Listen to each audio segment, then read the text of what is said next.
अगर अभी इसी वक्त आपके फोन पर एक मैसेज आए और उस मैसेज में सिर्फ एक लाइन लिखी हो, हमने तुम्हारा सिग्नल प्राप्त कर लिया है। सेंडर का नाम नहीं, कोई नंबर नहीं, कोई लोकेशन नहीं, बस इतना ही। अब सोचिए आप क्या रिप्लाई करेंगे, या डर के मारे फोन बंद कर देंगे? क्योंकि कुछ वैज्ञानिक मानते हैं कि ब्रह्मांड में सबसे खतरनाक काम है अपनी मौजूदगी जाहिर करना। और अगर ये थ्योरी सही है तो शायद एलियंस हमसे बात नहीं कर रहे, बल्कि जानबूझकर हमसे छिप रहे हैं। नमस्कार दोस्तों, आप देख रहे हैं डार्क सर्किट। आज हम बात करेंगे एक ऐसी थ्योरी की जो एलियंस थ्योरीज में सबसे डरावनी मानी जाती है, डार्क फॉरेस्ट थ्योरी। एक ऐसी थ्योरी जो कहती है कि एलियंस मौजूद हो सकते हैं, लेकिन वे हमें जवाब नहीं देते क्योंकि वे डरते हैं, और शायद उन्हें हमसे ज्यादा डर है जितना हमें उनसे। चलिए एक सवाल से शुरुआत करते हैं। हमारी गैलेक्सी में अरबों तारे हैं, उनमें से करोड़ों के पास आसपास ग्रह मौजूद हैं। पूरे ब्रह्मांड में तो ऐसे ग्रहों की संख्या कल्पना से भी बाहर है। तो फिर अगर जीवन इतना आम है तो हमें अब तक कोई एलियन क्यों नहीं मिला? कोई स्पेसशिप नहीं, कोई मैसेज नहीं, कोई स्पष्ट सिग्नल नहीं। इसी सवाल को कहा जाता है फर्मी पैराडॉक्स, यानी अगर एलियंस मौजूद हैं तो वे हैं कहां? अब कल्पना कीजिए, आप एक घने जंगल में अकेले खड़े हैं। रात का समय है, चारों तरफ अंधेरा है। आपको नहीं पता कौन कहां छिपा है, कौन दोस्त है, कौन दुश्मन है, और कौन सिर्फ आपका इंतजार कर रहा है। क्या अब आप जोर से चिल्लाएंगे, हेलो कोई है यहाँ? शायद नहीं, क्योंकि अगर किसी ने जवाब दिया तो शायद बहुत देर हो चुकी होगी। डार्क फॉरेस्ट थ्योरी कहती है पूरा यूनिवर्स बिल्कुल ऐसा ही है, एक अंधेरा जंगल जहां हर सिविलाइजेशन छिप कर बैठी है और कोई भी अपनी लोकेशन रिवील नहीं करना चाहता।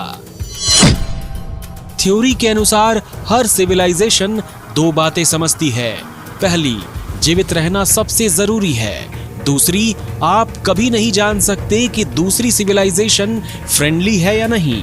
मान लीजिए किसी एलियन सिविलाइजेशन ने पृथ्वी का सिग्नल पकड़ लिया। अब उनके सामने दो विकल्प हैं, हमें छोड़ देना या हमें खतरा मानकर खत्म कर देना। समस्या ये है कि वे हमारे इरादों को नहीं जानते और हम उनके इरादों को नहीं जानते। इसलिए थ्योरी कहती है सबसे सुरक्षित विकल्प है पहले हमला करना। यही वजह है कि हर सिविलाइजेशन छिपी रहती है, खामोश रहती है और दूसरों को खोजने से भी बचती है। अब एक डरावनी बात सोचिए, दशकों से इंसान अंतरिक्ष में सिग्नल्स भेज रहा है, रेडियो सिग्नल्स, सैटेलाइट ट्रांसमिशंस, और हमारी लोकेशन की जानकारी, यानी हम ब्रह्मांड के अंधेरे जंगल में खड़े होकर लगातार चिल्ला रहे हैं, हम यहाँ हैं, हम यहाँ हैं।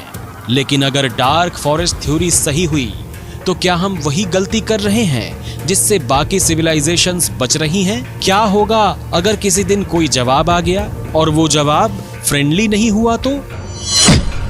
शायद एलियंस मौजूद हैं, शायद वे हमें देख रहे हैं, शायद उन्होंने हमारे सिग्नल्स सुन लिए हैं, लेकिन शायद वे जानबूझकर जवाब नहीं दे रहे हैं, क्योंकि इस विशाल ब्रह्मांड में सबसे सुरक्षित सिविलाइजेशन वही है जो दिखाई नहीं देती। और यही डार्क फॉरेस्ट थ्योरी को इतना डरावना बनाती है, क्योंकि हो सकता है ब्रह्मांड खाली ना हो सकता है वो जीवन से भरा हो, लेकिन हर कोई खामोश बैठा हो, अंधेरे में इंतजार करते हुए। अगर आपको ये डार्क स्टोरी पसंद आई हो तो लाइक करें, शेयर करें और डार्क सर्किट को सब्सक्राइब करना ना भूलें, क्योंकि अगली बार हम ब्रह्मांड के एक और ऐसे रहस्य की बात करेंगे जो शायद आपके रियलिटी को हमेशा के लिए बदल दे।